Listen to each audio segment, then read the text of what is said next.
Welcome back to Game Spotlight, the series where I go over random games on various consoles and could possibly help you find your next favorite game. So, without further ado, let's get into today's game, Sonic Rush.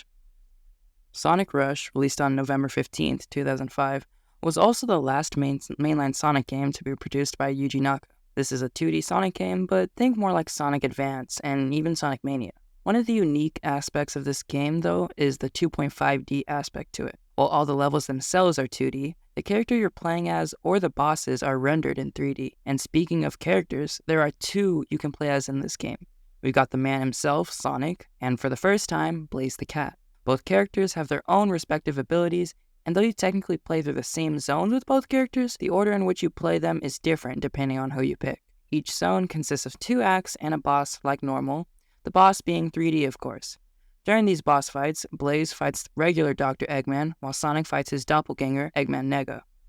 There isn't too much different gameplay-wise here. Collect rings, lose them all when you get hit, die when you get hit with none, and try to collect all the Chaos Emeralds through the special stages, which are also 3D now.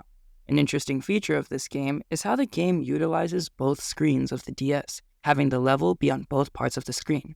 One of the new things this game did add, though, was a grade system, which gave you a letter grade based off of how fast you completed the level. This was achievable by another new feature, the tension gauge, displayed on the left side of the screen. This meter is filled by doing tricks and defeating enemies, and can be used to give speed boosts. And finally, there is a 2-player mode, where players race each other to the end of a level. And this game also has download and play.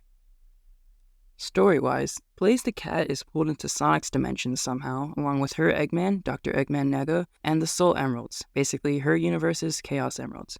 This results in Regular Egg and New Egg teaming up to find all of the emeralds and destroy Sonic and Blaze.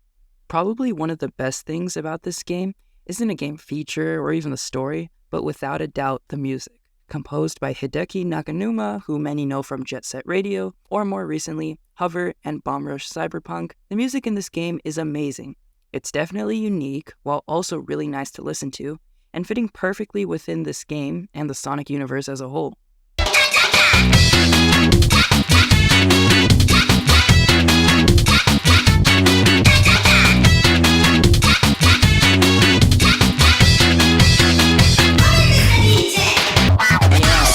Proceed, cause this is what you need. Yeah, stop, proceed, cause this is what you need.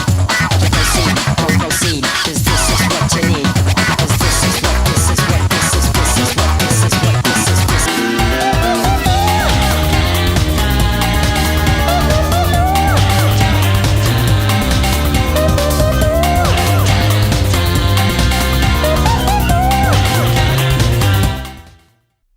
When originally released, the game received generally positive reviews and praise, though there was one major complaint. Ironically enough, the main complaint was about the game being too fast. Yeah, I know. If you actually play the game though, this is actually a very legitimate complaint. Due to the excessive speed boost, it was incredibly hard to tell what was even going on, breaking the overall flow that can be achieved in most other Sonic games. And with some of the level's awkward designs, this is made even worse.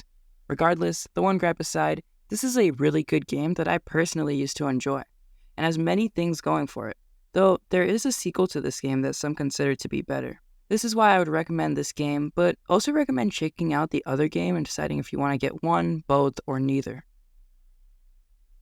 If you guys want me to cover the sequel, Sonic Rush Adventure, let me know.